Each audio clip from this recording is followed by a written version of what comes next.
ज्वार के साथ खाएंगे, बाजरे के साथ खाएंगे तो चलेगा, लेकिन वो गेहूं के साथ मेल नहीं खाता है उसका, तो उसको छोड़ दो। दूसरा है इमली। इमली की सब्जी तो खराब मानी जाती है, लेकिन और इमली और गुड़ इकट्ठा कभी नहीं खा सकते हैं। इमली और गुड़, मराठी में चिंच आणि गुड़ हे एकत्र मिश्रण चालत नहीं, उससे खून खराब होने लगता है, त्वचा विकार जिसको भी होते हैं उसको तो बहुत ज्यादा तकलीफ देता है। तो इमली और गुड़ कभी इकट्ठा नहीं खाना चाहिए। तीसरा है दूध के पदार्थ प्याज के साथ कभी नहीं खाने चाहिए, ये सबको पता ही होता है बेसिकली। बाद में है कि कोई भी दो फल इकट्ठा करके नहीं खाना है, दो फल को अलग अलग खाएंगे अच्छा है। गन्ने का रस नींबू के रस के साथ नहीं चलता, तो उसका सेवन नहीं करें। बाद में है दूध की कोई भी मिठाई बनाते हैं आप, तो मिठाई के ऊपर से पानी नहीं पिएंगे, तो उससे एपेंडिसाइटिस और बद्धकोष्ठता बहुत बढ़ेगी, तो उससे तकलीफ आपको ज्यादा हो सकती है, इसको ध्यान में रखना है। और करेला और सहजन ये दो सब्जियां अलग अलग खाएंगे, इकट्ठा करके नहीं खाएंगे। करेला और सहजन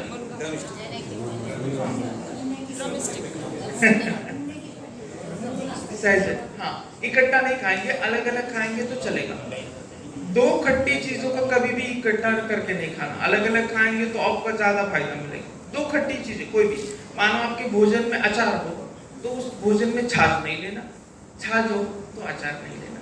उड़द की दाल आपके भोजन में है, कुछ उसका पदार्थ बनाया हुआ है, तो दही नहीं लेंगे, छाछ नहीं लेंगे उड़द की दाल होने का, तो ये मेल नहीं खाता। हार्ट अटैक जितने भी है ना, उड़द की दाल और दही खाने वाले लोगों को हार्ट अटैक बहुत ज्यादा होता है, तो वो लोग ध्यान में रखें कि इसका सेवन ना करें, ठीक है।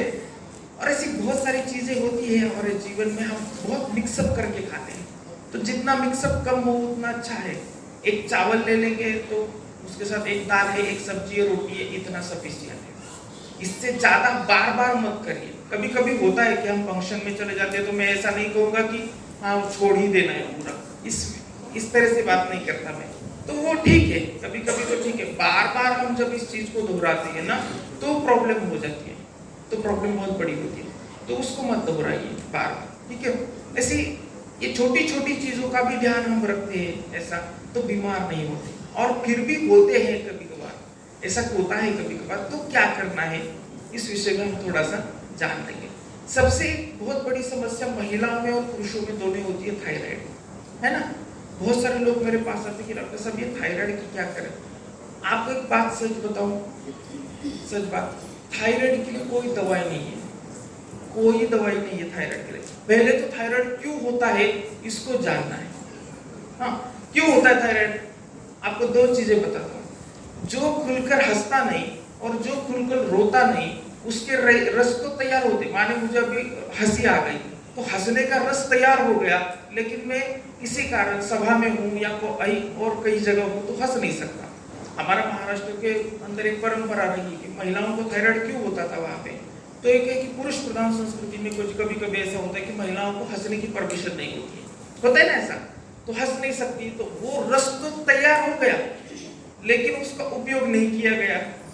हंसना ये जो क्रिया है उसमें अटक गया, तो उसके कारण थायराइड बढ़ता। और पुरुष लोगों में थायराइड क्यों बढ़ता है कि कभी कभी एक दुखद घटना घर में घट जाती है, तो वो क्या करते, रो नहीं सकते, पूरे घर की जिम्मेदारी होती है ना, तो उसके कारण रो नहीं सकते, तो उनको भी कभी कभी ऐसे थायराइड हो जाता है, और थायराइड के बाद हार्ट अटैक के चांसेस उनको ज्यादा होते हैं। तो मेरा ये कहना है कि थायराइड को ठीक करना है तो खुल के हंसो और खुल के रो जाओ, अपने आप थायराइड ठीक हो जाएगा। उसके लिए कोई ज्यादा दवाई लेने की जरूरत ही नहीं है, पहली बात। अगर फिर भी कुछ ज्यादा ही बढ़ चुका है तो हरे हरे पत्ते हैं, धनिया के हरे पत्ते, धनिया जानते सब, मराठी कोथिंबीर, वो उसका रस निकाल के सुबह सुबह 1 कप रस और उसमें थोड़ी सी हल्दी डाल दो और वो पी जाओ, 40 दिन के अंदर पूरा थायराइड ठीक होगा। लेकिन खुल के हंसना खुल के रोना ये पहला। आप ये रस धनिया पत्ते का रस ले लेंगे और हंसेंगे नहीं रोएंगे नहीं तो कैसे चलेगा, वो नहीं हो सकता। कुछ बीमारियां, ज्यादातर बीमारियां इसी तरह से है, शरीर के वेग है, शरीर के मन है, मन में जो भी कुछ होता है इसके कारण होता है। आपको एक बात बताओ, जिसको भी स्किन की प्रॉब्लम होती है ना, तो उनको समझ लेना कि वो किसी ना किसी बात की चिंता करते हैं। जो लोग बहुत ज्यादा चिंता करते हैं उनको हार्ट अटैक और त्वचा रोग होते ही है। हम जब ज्यादा चिंता करते हैं ना, ज्यादा चिंता में चले जाते हैं किसी विषय में ना, तो कभी कभी ऐसा होता है कि उसके कारण खून पे असर होता है हमारे, और खून पे असर होता है तो हार्ट अटैक होगा, खून पे असर होगा तो स्किन में प्रॉब्लम होगा। खून को साफ रखें। और खून को साफ कौन करता है? किडनी करती है ना। किडनी फिल्टर का काम करती है ना, हमारी किडनी होती है ना, वो फिल्टर का काम करती है। तो बहुत सारे लोग स्किन डिसीजेस होने पर क्या करते हैं, हम क्या करते हैं, डॉक्टर के पास जाएंगे, उसको बोलेंगे कि दवाई दे दो। लेकिन आप अग्निहोत्र की भस्म का मैंने भी प्रयोग किया, तात्पर्य अग्निहोत्र चिकित्सा, उसका प्रयोग करो, वो सबसे अच्छा है कि अग्निहोत्र का भस्म शरीर पर लगा दो। ये तो आप सभी लोग जानते होंगे। और एक बात बताऊं कि किडनी को साफ रखें।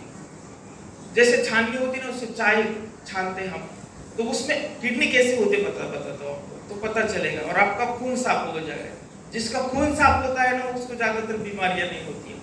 लेकिन खून गंदा है आपका, खून बहुत गंदगी है।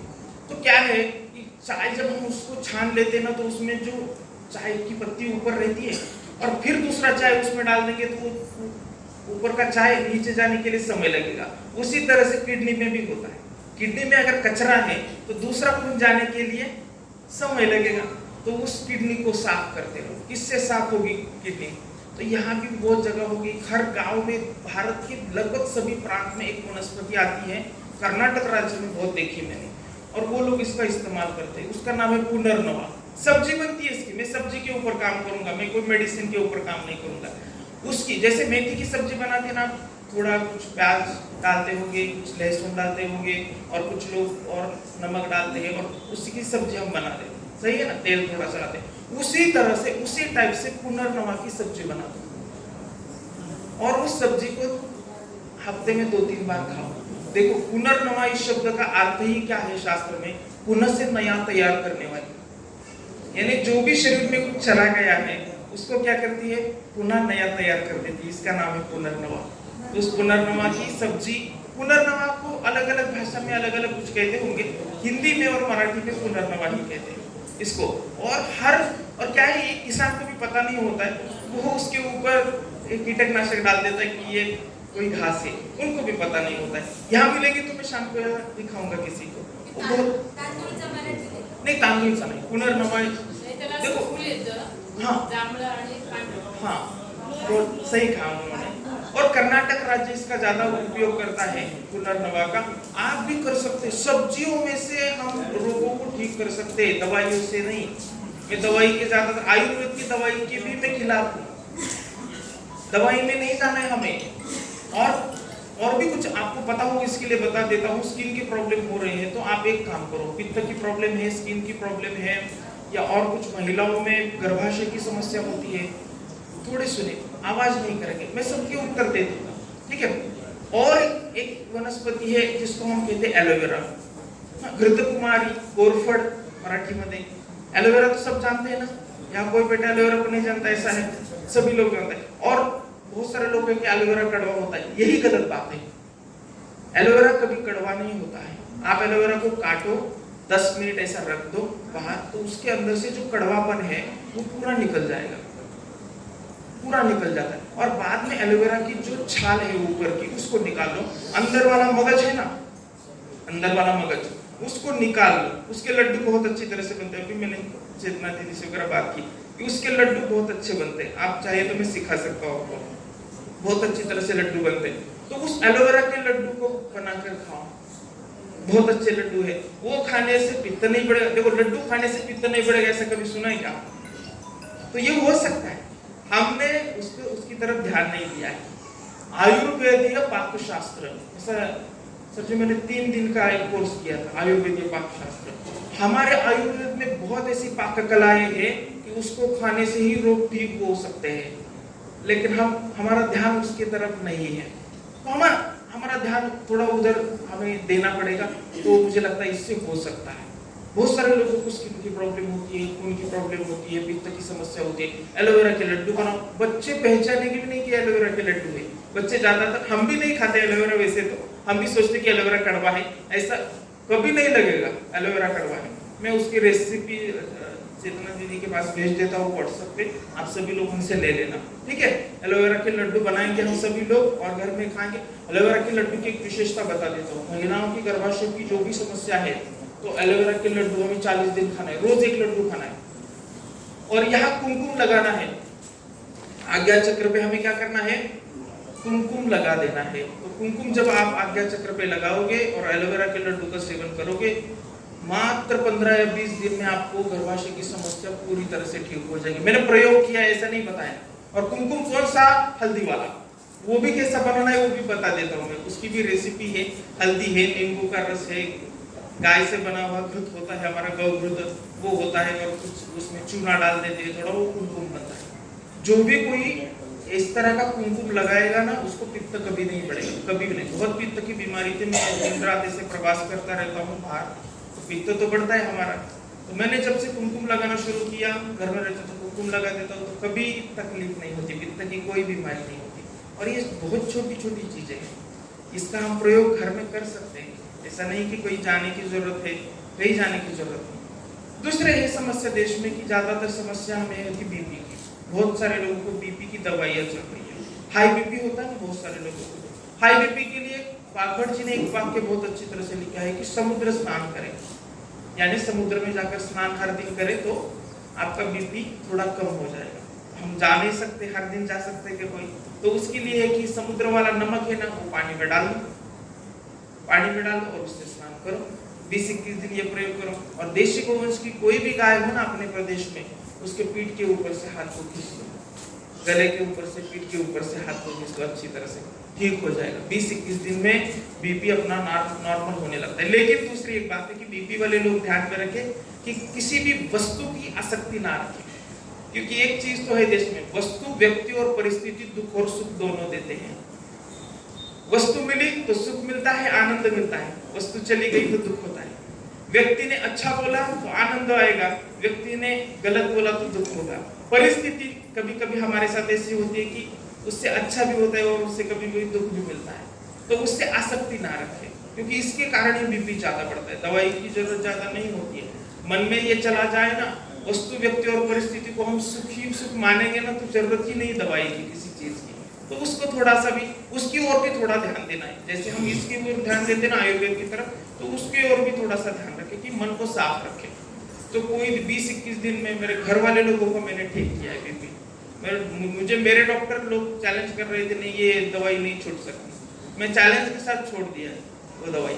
आज कोई दवाई नहीं मेरे पिताजी को। मैं 12वीं को कक्षा में था, तब उनको हार्ट का प्रॉब्लम हो गया था। वो बोलते कि मुझे लकड़ी घानी का तेल नहीं तुम दे सकते और रिफाइंड ऑयल ही खाना पड़ेगा। मैंने बोला नहीं, हम लकड़ी घानी का ही तेल, 7 साल हो गए मेरे घर में लकड़ी घानी का तेल, कुछ प्रॉब्लम नहीं हुआ हार्ट का, कुछ नहीं होता। हमें थोड़ा ध्यान इसकी ओर देना चाहिए, जरूर देना चाहिए, ठीक है। तो इस तरह से बीपी नॉर्मल हो सकता है। जिसको लो बीपी है ना, वो थोड़ा सेंधा नमक का उपयोग करे खाने में, और काला मुनक्का है ना, उसको 4-5 काला मुनक्का भिगो कर खाए, तो लो बीपी की प्रॉब्लम भी हमेशा के लिए ठीक हो सकती है। धीरे धीरे ठीक होगी, एक दिन में नहीं होगी, कुछ समय उसके लिए दीजिए। और एक बहुत समस्या बहुत बड़ी है शुगर की। बहुत लोगों को शुगर बढ़ती है खाने से, तो क्या खाना चाहिए शुगर में और क्या नहीं खाना चाहिए। पहली बात तो शुगर अगर किसी की बढ़ती है तो ध्यान में रखें कि हमें गेहूं का मैदा और साबूदाना, इसका उपयोग कम से कम करें या ना करें। मैदा और साबूदाना के लिए तो मैं ना ही कहता हूँ, जरूरत ही नहीं है इसकी। उपवास है, उपवास क्रिया शरीर को शुद्ध करने के लिए है, मन के शुद्ध करने के लिए है, शरीर को खराब करने के लिए नहीं है। हम साबूदाना का उपयोग करके मन को, शरीर को मलिनता प्राप्त कर रहे हैं, वो नहीं करना। जड़त्व प्राप्त कर रहे हैं साबूदाने से। साबूदाना गलत चीज है ऐसा मैं नहीं कहूंगा, क्योंकि उसका आयुर्वेद में उल्लेख है, लेकिन जिस तरीके से आज उसको बना रहे हैं ना, उस तरीके को हम गलत कह रहे हैं। और वो सही में आप केरल जाकर देख लो किस तरह से वो बनता है, बहुत गलत तरीके से बनता है साबूदाना। आप देखोगे तो बाद में नहीं खाओगे, ठीक है। तो उसका सेवन नहीं करना है शुगर में। तो कि आप कहेंगे किसका सेवन करना है? जो भी गोल धान आपके प्रदेश में है, गोल धान्य कोई भी हो। महाराष्ट्र में ज्वार आता है, बाजरा आता है, आपके मध्य प्रदेश में क्या आता है? ओके, उसका सेवन करें। और शुगर में एक बात है कि शुगर जिसको भी होती है ना, वो लोग ध्यान में रखें कि गर्म भोजन करेंगे, ठंडा करके नहीं करेंगे। ठंडा करके जितना खाएंगे उतने कोई भी चीज में शुगर बढ़ती रहती है। आप प्रयोग करके देख लो, जिसको भी शुगर है उन लोग प्रयोग करके देख लो। हम सुबह शाम को क्या करेंगे? गरम गरम भोजन करेंगे, ठंडा करके नहीं करेंगे। आपकी शुगर की लेवल धीरे धीरे नॉर्मल होती आएगी। और बहुत सारे लोगों की ये भी एक समस्या है, ये तो थोड़ा टेक्निकल इशू है कि 70 और 140 70-140 इतनी शुगर होनी चाहिए, थोड़ी ज्यादा भी इधर उधर हो जाए ना तो मुझे शुगर हो गई, अरे भाई क्यों इतना परेशान हो रहे हैं, कुछ मीठा खाते तो हमारे जैसे लोगों की भी शुगर बढ़ती है। तो इतना घबराए नहीं उस चीज को, इतना घबराना नहीं, और घबरा के सीधा डॉक्टर के पास जाकर दवाई नहीं लेना है। जब हम ये काम करते हैं ना तो आदत बन जाती है शरीर को, और जब हमारी आदत इस तरह से बन जाती है ना तो वो दवाइयाँ छूटती नहीं है, लेनी ही पड़ती है। हाँ, ज्यादा क्रिटिकल हो कि विशुद्ध हो रहा है कोई चीज तो ठीक है, तो दवाई ले सकते हैं, लेकिन थोड़ी थोड़ी बातों पर हम डॉक्टर के पास जाना थोड़ा थोड़ा छोड़ दें। हम घर के कोई इलाज ऐसे उपाय, उसको सिर में दर्द हो गया ले गया तो कोई डाइक्लो लेता है, पैरासिटामोल लेता है, कोई डेक्सा लेता है, कोई चीज लेके आया फिर खा लिया तो ठीक, कुछ दिन के लिए तो ठीक हो गया, दूसरे दिन वही परेशानी। तो इसको समूलता से नष्ट हमें करना है, इसको रखना नहीं है। क्या फर्क होता है बाकी पैथी में और आप में, एक फर्क बता देता हूँ, आपको पता चलेगा कि हमारे पैथी में और बाकी में क्या फर्क होता है। देखो पहले जमाने में और आज भी हम क्या करते हैं, सार्वजनिक बस का प्रवास करते थे ना। पहले जमाने तो थोड़ा ज्यादा ही लोग प्रवास करते थे, आज तो सब अपनी अपनी गाड़ियां होती हैं। तो क्या होता था कि किसी किसी को आदत नहीं होती थी पहले जमाने, तो वोमिट हो जाता था, होता था ना, सभी लोगों को उल्टी हो जाती थी ना गाड़ी में। तो लोग क्या करते थे पुराने जमाने के, तो वो लोग क्या करते थे, मिट्टी उठा के उसके ऊपर डाल देते थे, और कोई स्टेशन आया था तो बाद में देख लेते थे। पहले क्या करते थे, कहीं की मिट्टी उठा देते तो उसके ऊपर डाल देते थे, ऐसा ही करते थे ना, ऐसा ही ना। तो और वो गीला बन जाता था, तो बाद में क्या करते थे, और मिट्टी डालेंगे उसके ऊपर, ये प्रोसेस निरंतर चलता रहता था। और हमारे जैसे कोई आयुर्वेदाचार्य को आप बुलाएंगे और बोलेंगे इस बस को साफ करना है या उस गंदगी को हटाना है, तो हम क्या करेंगे, पानी का पाइप लाएंगे और अपनी पूरी बस को धो डालेंगे। तो इसको कहते हैं आयुर्वेद, ये समूलता से नष्ट कर देता है, उसको दबाता है। क्या है, उस गंदगी को हम शरीर के अंदर दबाते नहीं है, दबाना नहीं चाहिए। कफ हो गया, थोड़ा होने दो, कोई दिक्कत नहीं, बाहर निकलने दो, दबाओ बस उसको अंदर। हम क्या करते, गंदगी को अंदर दबा देते, और उसके कारण क्या होती है, वो दबते दबते दबते बढ़ जाती है और फिर हमको तकलीफ ज्यादा होती है। तो दबाओ मत, अंदर दबाना नहीं। कभी कभी बुखार आता है, मैं तो कहता हूँ आयुर्वेद भी ये कहता है, एक दिन का बुखार या 2 दिन का बुखार रक्त की शुद्धि करता है। देखो हमें शरीर खून की शुद्धि करनी है, हम खून को गर्म कर सकते हैं क्या, खून को किस तरह से शुद्ध करेंगे। तो बुखार है ना, 1 या 2 दिन का ठीक है, उससे ज्यादा हो तो आप उपचार करो, उसमें कोई दिक्कत नहीं है। साल भर में एक बार बुखार आ जाए अच्छी बात है, सर्दी जुकाम हो जाए अच्छी बात है, तो उसको आने दो, जल्दी रिएक्ट मत करो। हम जितने जल्दी उस पर रिएक्ट कर देते हैं ना, उतनी तकलीफ हमारी बढ़ती है, ज्यादा होती है। तो उस पर रिएक्ट इतना ज्यादा नहीं करना, जरूरत से ज्यादा नहीं करना, जरूरत से ज्यादा उपचार उसमें नहीं करना, ठीक है। और सफेद वाली चीजें जो भी है ना, उससे दूर रहो। जैसे शक्कर हो, सफेद वाली सल्फर युक्त शक्कर रहना, उससे दूर रहना है। नमक सफेद वाला, उससे दूर रहना है, सेंधा नमक का ही उपयोग करना है। दूध हो, सफेद वाला दूध नहीं लेना। आप बोले कैसा दूध पिएंगे, फिर गाय का दूध ले लेंगे, देशी गोवंश के गाय का, वो सफेद नहीं होता है, थोड़ा हल्का पीले रंग का होता है, तो उसका सेवन हम ज्यादा से ज्यादा करेंगे। ये दूध का सेवन, सफेद वाले दूध का सेवन नहीं करेंगे।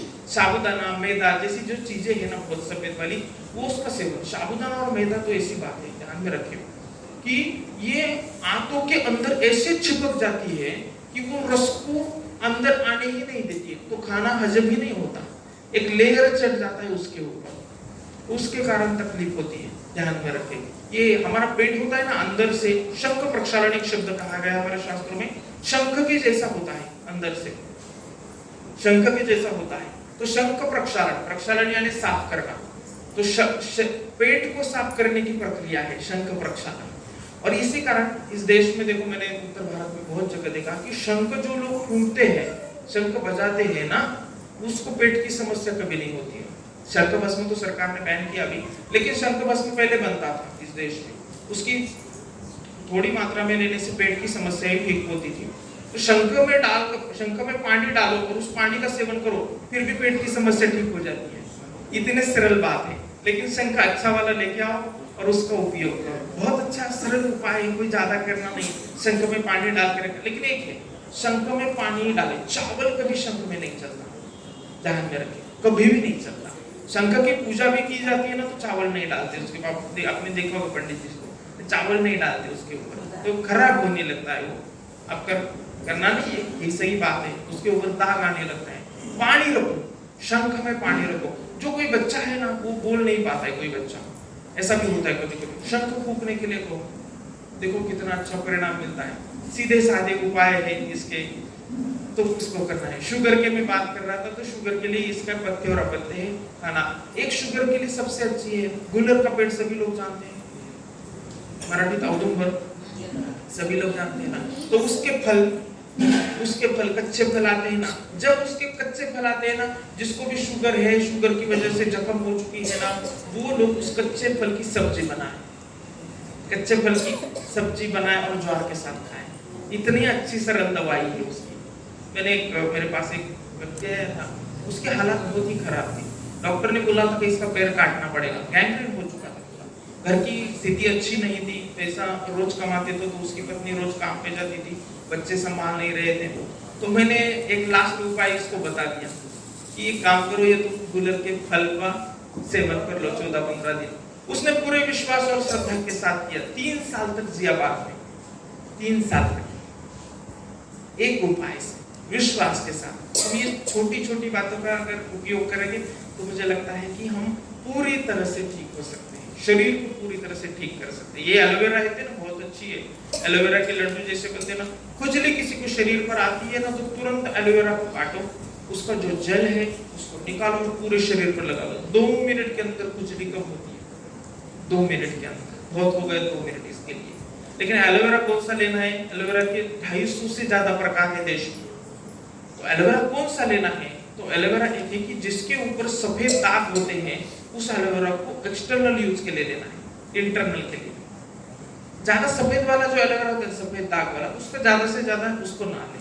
जो पूरा हरा है, हरा भरा है एलोवेरा, और एलोवेरा ऐसी चीज है, देखो उसको निकाल कर आप 6 महीने तक उल्टा लटका दोगे ना, तो भी उसका वजन बढ़ता है, तो भी वजन बढ़ता है उसका। मिट्टी की जरूरत नहीं, पानी की जरूरत नहीं, हवा से भी अपना अन्न तैयार कर लेता है, इतना ताकत होगा। और उसको आप मिट्टी पे लगाओगे तो अच्छा नहीं आता, लेकिन पत्थर वाली जमीन पर लगाओगे तो बहुत अच्छी तरह से आता है। ये एक अलग बात है, एलोवेरा अलग ही बात है। तो एलोवेरा का सेवन करो, आंवला का सेवन करो। आंवले के बहुत सारे यहाँ पे कोई अभ्यास है, मुझे बताया कि रोज 1 घंटे के ऊपर वो आंवले के ऊपर अभ्यास कर रहे हैं, बहुत अच्छी बात है। आंवला का हर दिन सेवन करो, च्यवनप्राश बनाओ, आंवला कैंडी बनाओ, या और कुछ चीजें सभी बनाओ आंवले की। क्योंकि चवन ऋषि ने जो च्यवनप्राश बनाया वो चिरतारुण्य के लिए बनाया, तारुण्य प्राप्ति के लिए बनाया। छोटे बच्चे के लिए च्यवनप्राश नहीं होता है, छोटे बच्चों को च्यवनप्राश नहीं देना चाहिए, लेकिन बाकी लोग च्यवनप्राश का सेवन जरूर कर सकते हैं, जरूर करना ही चाहिए। एक बहुत आंवले के प्रयोग के साथ मैंने देखा कि कुछ लोग आए थे मेरे पास महाराष्ट्र के, आंवले के ऊपर ही सभी प्रयोग करते हैं, आंवले के ऊपर, और उसी से लोगों को ठीक कर रहे हैं। पित्ताशय में गांठ बन चुकी है, अल्सर की बीमारी होती है, पित्त बहुत बढ़ता है, पेट साफ नहीं होता है, निरंतर आंवले का सेवन करना है, निरंतर, तो ठीक हो जाते हैं बहुत अच्छी तरह। और आंवला एकमात्र ऐसा फल है जो दूध के साथ चलता है, उसका एसिड अलग ही है। दूध के साथ आप आंवले को जरूर खाओ, बहुत अच्छा रिजल्ट मिल जाएगा आपको, कोई दिक्कत नहीं आती है। एक ही फल है ऐसा, दूध के साथ ले सकते हैं, हम दूध के साथ नहीं लेते, वो बात अलग है, लेकिन उसका सेवन हमें हर दिन करना चाहिए। लोगों को लगता है कि आंवला बहुत कसेला होता है, कड़वट लगता है, तो कैसे खाएंगे? उसके अलग अलग पदार्थ बनाइए, बहुत ठीक हो जाओगे आप, बहुत। और लास्ट में एक ही बात कहूंगा, इतना ही समय हमारे पास, तो 5 मिनट है ना, लास्ट में एक ही बात कहूंगा कि आप घी का सेवन करें। लेक्चर है आपका लेक्चर लास्ट में यही है कि हम घी का सेवन करें, गौमूत्र का सेवन करें। देखो इस देश का, राष्ट्र का आत्मा कौन है? तो गाय है। हमारे गुरुजी एक थे, वो बोलते थे कि अगर हम रामायण से अगर हनुमान जी का चरित्र निकाले तो उसमें कुछ रहता है क्या?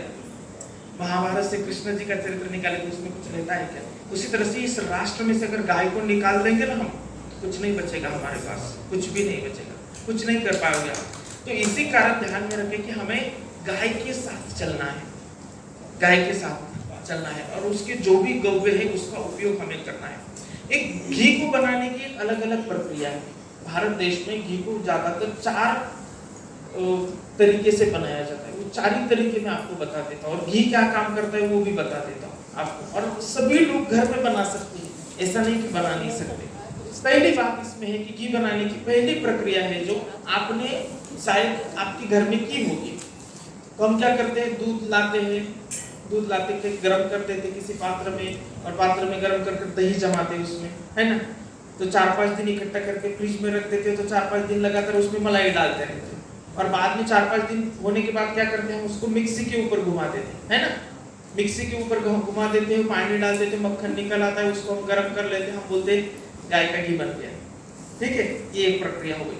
दूसरी प्रक्रिया आपने शायद इंडस्ट्रियल एरिया में देखी होगी, जो भी बड़ी बड़ी फैक्ट्रियां चलती है, महाराष्ट्र में तो बहुत है, एमपी में भी बहुत है। एक है कि ये क्रीम सेपरेटर नाम की एक मशीन आती है, वो क्या करती है, दूध डालने के बाद क्रीम को अलग कर लेती है, और दूध का पानी जो बचा हुआ था उसको अलग कर लेती है।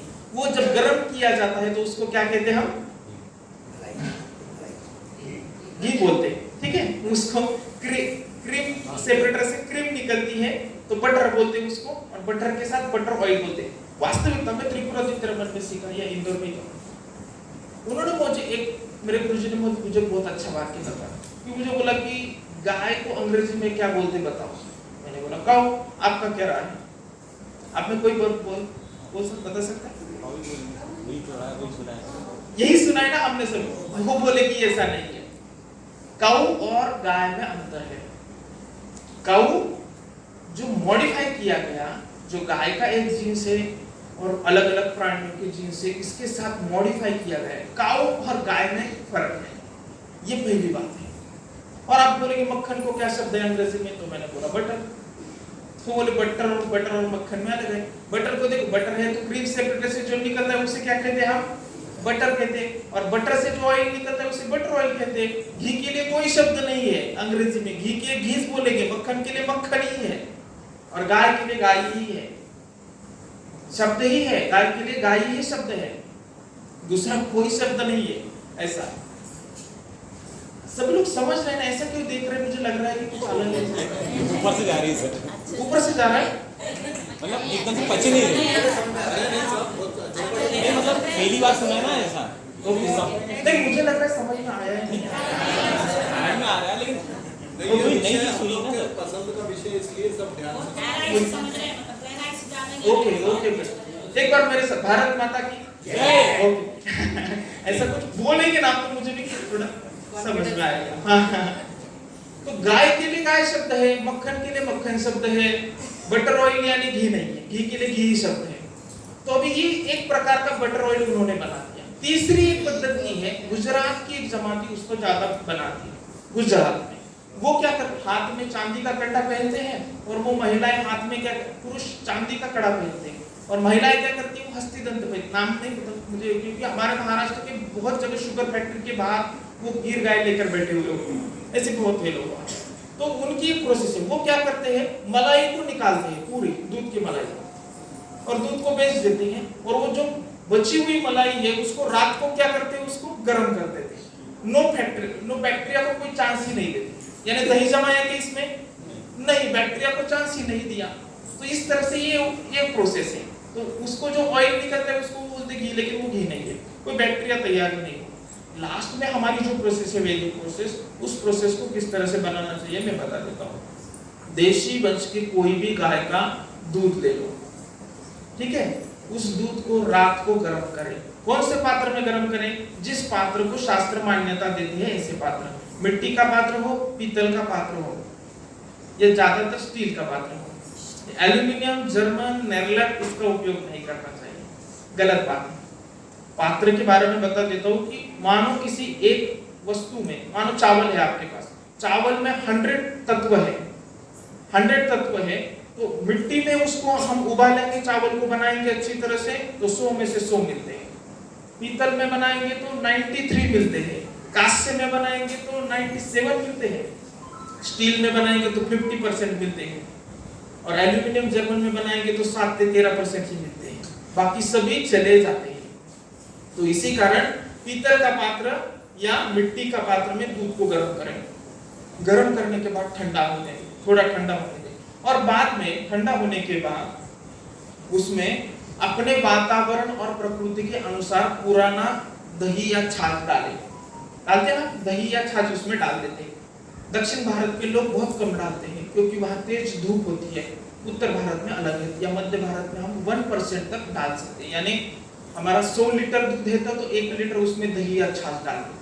तो उसमें डालने के बाद ब्रह्म मुहूर्त पर एक स्वादु दही तैयार होता है। दही के 4 प्रकार है, मंद दही, स्वादु दही, आम्ल दही, अत्याम्ल दही वगैरह प्रकार है उसके। स्वादु दही नाम का दही है, और ये दही जो लोग खाते हैं ना उनको चाय की आदत छूट जाती है। मैंने बहुत सारे लोगों को दिया ये दही, स्वादु दही। तो उस स्वादु दही को लकड़ी मथनी से मथे। लकड़ी मथनी आपको पता है सभी को, तो लकड़ी मथनी से उसका क्या करे, कर्षण करे। कर्षण और घर्षण 2 शब्द ध्यान में रख के लिख ले, कर्षण और घर्षण। घर्षण यानी वन साइड मोशन, घूमता रहता है, ये फैन जैसा घूम रहा है ना, इसको क्या बोलेंगे हम, घर्षण। और कर्षण यानी क्या, एक 2 साइड मोशन, यानी क्या, एक बार ऐसा घूमेगा एक बार ऐसा घूमेगा। तो इसमें क्या होता है, देखो घर्षण मैंने किया, मैंने कोई धागा ले लिया, समझा तो अच्छी तरह से, धागा ले लिया मैंने और यहाँ पे ऐसे उंगली के ऊपर घुमा दिया, तो क्या होगा, एक थोड़ी देर बाद यहाँ उष्णता क्रिएट होगी ना। अब जब मैंने धागा इस तरह से एक बार घुमाया, फिर इस तरह से एक बार घुमाया, तब अब क्या होगा, उष्णता क्रिएट भी की जाएगी और निकाली भी जाएगी। दोनों कंडीशन में मक्खन निकलेगा। इस तरह से भी मक्खन निकलता है ना, मिक्सी में भी मक्खन निकलता है, और लकड़ी रवी से हम मथते तभी भी मक्खन निकलता है। तो उसमें से हम पानी डालेंगे थोड़ा थोड़ा, और उसमें से जो निकलेगा उसको क्या कहते हैं, असली वाला मक्खन। उस मक्खन को 6 से 7 बार धो लो पानी से, और उसमें थोड़ा तुलसी का पत्ता हो, उसमें थोड़ा लौंग हो, कई जगह नागवेल के पत्ते डाल देते हैं, दालचीनी डाल देते हैं और उसको गर्म कर देते हैं। तो इस तरह से जो घी बनता है उसे वैदिक सिद्ध घी कहा जाता है। ये समुद्र मंथन की कथा हमें सुनाई जाती है। मुझे पता तो नहीं है क्योंकि मैं नहीं था उस समय, और होगा भी तो मुझे याद नहीं है समुद्र मंथन हुआ कि नहीं हुआ, लेकिन अभी मैं बताना चाहता हूँ ना, वो ध्यान से सुने। दही रूपी समुद्र है, उसमें जो मथनी डाली है ना वो मेरू पर्वत है, उसमें जो रस्सी है ना वो वासुकी नाग है ना, वो नाग है। एक हाथ देवता, एक हाथ दानव, दोनों क्या कर रहे हैं, मंथन कर रहे हैं, और मंथन के बाद जो निकला है ना वही मक्खन रूपी अमृत है। इसका सेवन जो करेगा वो 100 साल तक आराम से जिएगा, 100 साल तक जिएगा इसका सेवन। इसीलिए भगवान श्री कृष्ण ने और कुछ नहीं चुराया, मक्खन ही चुराया। और कुछ चुराया क्या उन्होंने, नहीं चुराया, मक्खन ही चुराया।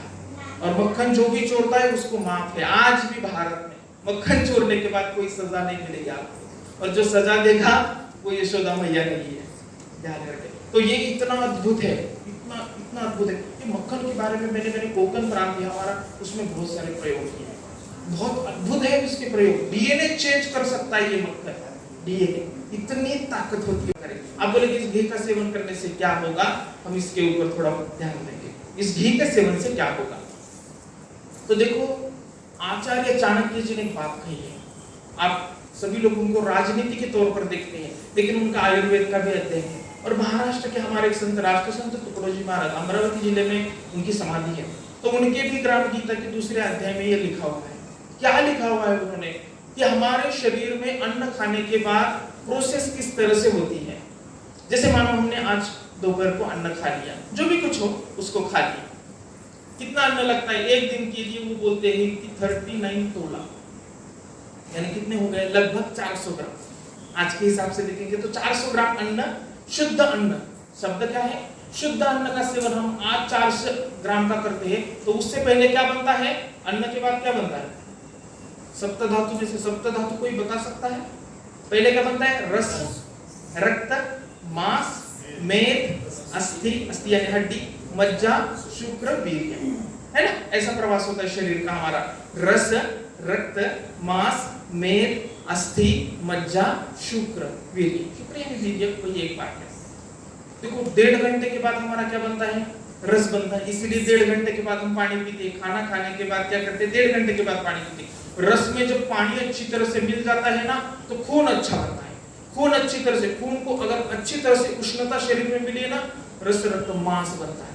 तो इस तरह से प्रोसेस रहती है। ये प्रोसेस पूरा होने के लिए कितना समय लगता है, आज हमने खाना खा लिया, मैं थोड़ी मेडिकल साइंस की भाषा का इस्तेमाल करूंगा, आज हमने खाना खा लिया तो 40वें दिन हमें क्या मिलता है? 1 तोला वीर्य मिलता है। कितना समय लगता है? 40 दिन। मतलब पुरुषों में वीर्य बनता है, स्त्रियों में रज बनता है। 40 दिन लगते इस प्रोसेस को ये बनने के लिए। देखो इसके ऊपर, इसके आधारित ही, वीर्य के आधारित ही हमारा शरीर होता है और कुछ नहीं होता। शरीर किसके ऊपर आधारित है? वीर्य के आधारित है। चमक शरीर के। सत्यार्थ प्रकाश में एक बार स्वामी दयानंद सरस्वती एक वाक्य बहुत अच्छे तरह से लिखते हैं। ओज प्राप्ति किसे होती है? जो 14 साल तक, आपको मेरी बात समझ में नहीं आएगी लेकिन शायद आपको समझ में आएगी कि 14 साल तक जिसका एक रेख बिंदु भी जिसका पतन नहीं हुआ है उसको ओज की प्राप्ति होती है। यानी 14 साल तक जिसमें मन में काम वासना, काम भावना उत्पन्न ही नहीं होगी, ऐसे व्यक्ति को ओज की प्राप्ति होती है। उनके चेहरे पे तेज चला आता है। और हम तो गृहस्थी लोग हैं, हमें तो ये संभव नहीं होता है। तो हमारे शरीर में भी ओज की प्राप्ति हो, कम से कम हमें वीर्य, अच्छे वीर्य की तो प्राप्ति हो। तो इसके लिए क्या करें? पहली बात, आज हम खाना शुद्ध खा रहे हैं क्या? सभी यूरिया, डीएपी, अभी आश्रम में आए तो ठीक है कि हमने खाना शुद्ध खा लिया, लेकिन क्या है बाहर सभी यूरिया वाला, डीएपी वाला, किसने किस भाव से किया है वो भी हमें पता नहीं है, वो हम खाना खा लेते हैं। सही बात है, इस तरह से हम खाना खा लेते हैं। और हमने तय किया है, हमने अनुमान लगाया इस विषय में, तो हमारा एक दिन में अन्न खाने के बाद लगभग 2 ग्राम ही हमारा वीर्य बनता है, जो 10 ग्राम पहले बनता था। आज कितना बनता है? लगभग 2 ग्राम। तो इसके कारण हमारी नीतिमत्ता खराब हो चुकी है। नीतिमत्ता आज अच्छी नहीं रही है। पता है आपको, 2012 में मैंने, आप सभी ने देखा होगा कि दिल्ली में जो प्रकरण घटा, तो उसके बाद मैंने एक सरकार से रिपोर्ट मंगवाई कि हमारा रेशो कितना है, स्त्रियों पे अत्याचार जो होते हैं उसका रेशो कितना है। तो तत्कालीन सरकार ने, प्रधानमंत्री जी ने मुझे रिपोर्ट किया था कि हमें 46 मिनट में एक बलात्कार होता है इस देश में। और जब महाराष्ट्र में अहमदनगर में कोकरडी का प्रकरण हो गया, तभी मैंने सरकार से पूछा था, तब सरकार ने मुझे एक रिपोर्ट दी थी। तो उस रिपोर्ट में कहा कि वो रेशो भी 22 मिनट में, यानी जो 46 मिनट में होता था वो 22 मिनट में होने लगा। इसका अर्थ है दुगना हो गया। महिलाओं पे अत्याचार दुगना होने लगे। इसका कारण ये है कि हम खान पान गलत तरीके से, एक अनेक कारण है, मैं नहीं कहता एक ही कारण है, लेकिन इसका एक भी कारण है। उसमें से सबसे कोई हो तो मुझे माफ कर देना, लेकिन ये रेशो सरकार का है। उत्तर प्रदेश और बिहार 2 राज्यों से बहुत ज्यादा तकलीफें उठानी पड़ रही महिलाओं को। और सबसे आगे कौन है? उत्तर प्रदेश और बिहार है। और सबसे नीचे वाला राज्य कौन सा है? तो वो मुझे आनंद है ये बात बताने के लिए कि सबसे नीचे वाला राज्य इसमें ज्यादा तकलीफें महिलाओं को नहीं, वो गुजरात है। क्योंकि आज भी गुजरात के लोग घी खाते हैं। घी खाते हैं तो हमारी नैतिकता अच्छी रहती है। घी अन्न की शुद्धि करता है। घृतम आयुष्यम, शास्त्र वचन है, घृत ही आयुष्य, दूसरा कोई आयुष्य नहीं होता है। तो घी को खाओ। देशी वंश के गाय से बना हुआ, वैदिक पद्धति से बनाया हुआ घी का सेवन करेंगे। तो लास्ट में एक बात बता देता हूँ कि इस घी के खाने से क्या होता है। 40 दिन में मानो कि अपना ये सप्त धातु का प्रवास पूरा होता है। यानी क्या होता है कि रस, रक्त, मांस, मेद, अस्थि, मज्जा, शुक्र, वीर्य ये 40 दिन में तैयार होते हैं। आप देशी वंश के गाय का घी हर दिन 20 ग्राम खाओगे तो वो प्रोसेस खाली 4 दिन में होगी। कितने? 4 दिन में। 3 से 3.5 से 4 दिन में होगी। कितना टाइम बचा हमारा? 36 दिन का टाइम बचा है। और देखो अभी देशी वंश के गाय का घी शुद्ध होगा या अशुद्ध होगा? गाय कभी भी विष छोड़ नहीं सकती। देशी गोवंश का प्रयोग है, किया है प्रयोग उत्तर प्रदेश में। गाय को विष खिलाया था। अब केमिस्ट्री के कोई विद्यार्थी हो तो उनको पता है कि पीरियोडिक टेबल में आर्सेनिक नाम का एक जहर है, सांख्या बोलते हिंदी में उसे। तो वो आर्सेनिक गाय को दिया गया था खान पान में, और उसके हर दिन टेस्ट लिए गए। गोमूत्र में टेस्ट किया, गोबर में टेस्ट किया, दूध में टेस्ट किया कि उसके विष निकलता है। हम देखो किसी चीज को हम खाएंगे तो हमारे मलमूत्र में वो आएगा या नहीं आएगा? अरे बोले ना थोड़ा, आएगा ना। किसी भी चीज को हम खाएंगे तो मलमूत्र में आता ही है वो। लेकिन विश्व में एकमात्र माता है, मैं गाय को प्राणी नहीं कहूंगा, एकमात्र हमारी माता ऐसी है कि उसके गोमूत्र में, गोबर में, दूध में विष नहीं आता। 6 महीने तक लगातार उस शास्त्रज्ञ ने प्रयोग किया कि गाय के गोमूत्र से विष निकलेगा, गोबर से निकलेगा या दूध से निकलेगा। 6 महीने तक लगातार टेस्ट हुए, कभी नहीं मिला, कुछ भी नहीं मिला। तो घबरा गए, तो बोले काल छुपा दिया इसने। तो हिंदू धर्म कहता है कि गाय के कंठ में भगवान शंकर रहते। तो बोले इसका स्कैनिंग करवाए, जैसा हमारा करते ना हमारा, तो उस गाय का स्कैनिंग करवाया। ये शास्त्रज्ञ क्या करेंगे पता नहीं। जब स्कैनिंग करवाया तो पता चला कि यहाँ कंठ में नीले रंग का गोला मिला। क्या हुआ? नीले रंग का गोला मिला। उसका टेस्टिंग किया तो वही सांख्या निकला, वही आर्सेनिक निकला। गाय अपने कंठ में छुपा देती है। और ऐसा भी कुछ लोगों का कहना है इस देश में कि गाय जिस दिन भी छोड़ती है वो उसका आखिरी दिन होता है, यानी किसी को तकलीफ ना हो। इतना अच्छा है, इतना सब प्रकृति के लिए गाय इतने महत्वपूर्ण है। तो उसी गाय का दूध का और घी का हमें सेवन ज्यादा से ज्यादा करना है। ठीक है, तो सभी लोग गाय का दूध, गाय का घी और हल्दी उसमें थोड़ा डालेंगे, अग्निहोत्र करेंगे 2 बार और सूर्य नमस्कार करेंगे। वज्रदेही जरूर बनेंगे। क्यों नहीं बनेंगे? जरूर बनेंगे। वज्रदेही शब्द कहा है, वज्र इंद्र का अस्त्र है ना, तो वज्रदेही हम बनेंगे। इतना महत्व है गाय के घी का। इसका टेस्टिंग भी किया गया। 10 ग्राम घी को लिया गया। CDRI central drug research institute of Lucknow, Uttar Pradesh की सबसे बड़ी लैबोरेटरी है, भारत की लैबोरेटरी। तो उसने क्या किया, इस घी का टेस्टिंग किया ऑक्सीडेशन प्रोसेस से। तो एक तोला मैंने 10 ग्राम घी लेने के बाद उसका ऑक्सीडेशन प्रोसेस किया तो उसमें से 1 टन ऑक्सीजन निकला। और ऑक्सीजन के सिलेंडर भर भर के लोगों को लगा रहे, फिर भी कुछ नहीं हो रहा है। तो इसलिए अग्निहोत्र में इसका उपयोग करो। घर में गाय का घी रखो, खाने के लिए रखो। इतना ताकतवर होता है ये। एक लास्ट बात बता देता हूँ। सांगली जिला है महाराष्ट्र, उसमें एक पहलवान थे। वो पहलवान पूरे शाकाहारी थे, मांसाहार नहीं करते थे और वो घी खाते थे। तो मांसाहार नहीं करेंगे तो पहलवान के लिए कुछ तो चाहिए, तो घी खाते थे। बहुत सालों तक जिए, लोगों को अच्छी तरह से उन्होंने कुश्ती कैसे करना सिखाया बच्चों को। कुछ दिन बाद उम्र हो गई तो प्रकृति अनुसार उनका निधन हो गया। तो जब निधन हो जाता है तो हम क्या करते हैं, लास्ट में क्या होता है, अंतिम संस्कार। अंतिम संस्कार यानी अग्निहोत्र ही है। देखो हिंदू धर्म में कोई भी चीज अग्निहोत्र से परहेज नहीं। 16 संस्कार भी करो, अग्निहोत्र करना ही पड़ता है। हर संस्कार में था। 16 संस्कार को देख लो अच्छी तरह से आप, हर चीज में है, हवन है, कहीं भी जाओ हवन होता ही है। तो लास्ट में वो किया गया। तो तीसरे दिन बाद क्या है कि रक्षा विसर्जन का कार्यक्रम होता है ना, तो लोग चले गए कि अभी रक्षा को निकालेंगे और पानी गंगा में बहा देंगे। तीसरे दिन तक वो उनका शरीर जल रहा था। ये घृत की ताकत होती है। इतना घी खाया था, इतना घी रचाया हुआ था, शरीर में इतनी ताकत होती है घी में। तो हमें उसी घी का सेवन करना है और वीर्य की ओज की प्राप्ति के लिए हमें निकाला। हमारे शरीर की ऊर्जा ऊर्ध्वगामी होनी चाहिए, अधोगामी नहीं। अधोगामी नहीं, ऊर्ध्वगामी होनी चाहिए, ऊपर चढ़नी चाहिए। सहस्त्रधार चक्र वगैरह बहस करोगे तो पता चलेगा थोड़ा सा। ऊर्ध्वगामी शक्ति होनी चाहिए, अधोगामी के ओर हमें नहीं जाना है। इसीलिए इसी कुमकुम के लिए, कुमकुम का रेसिपी है, बता दें। ठीक है, समय नहीं है, बाद में हाँ रेसिपी उनके पास में भेज दूंगा। ठीक है, ईमेल पर भी है और व्हाट्सएप पर भी है, मैं आपको सभी को दे दूंगा। तो इसका उपयोग जरूर करो। विद्या विनयेन शोभते। यहाँ हम कुछ आश्रम से बहुत कुछ सीख के जाते हैं लेकिन उपयोग नहीं करते। कभी कभी ऐसा होता है, भूलते। मेडिकल साइंस की एक बात कहता हूँ कि एक बार आदमी सो जाता है ना तो 50% भूल जाता है।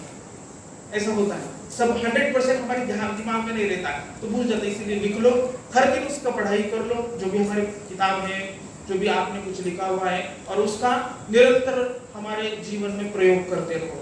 हर दिन प्रयोग करते रहोगे तो परमानेंट बैठ जाता है दिमाग में, और फिर कभी हम भूलते नहीं है। और उस विचार को आगे बढ़ाने में हम योगदान दे सकते हैं और कुछ पा सकते हैं। तो इसीलिए इसका जरूर उपयोग करें। जो भी बताया गया है ना, उसका हर दिन उपयोग करें। बचपन में भी गलतियां हो सकती है खान पान में, उसको छोड़ दो, उसको मन में ज्यादा मत लाओ। इसलिए मैंने बोला कि थोड़ा श्रम कर लो।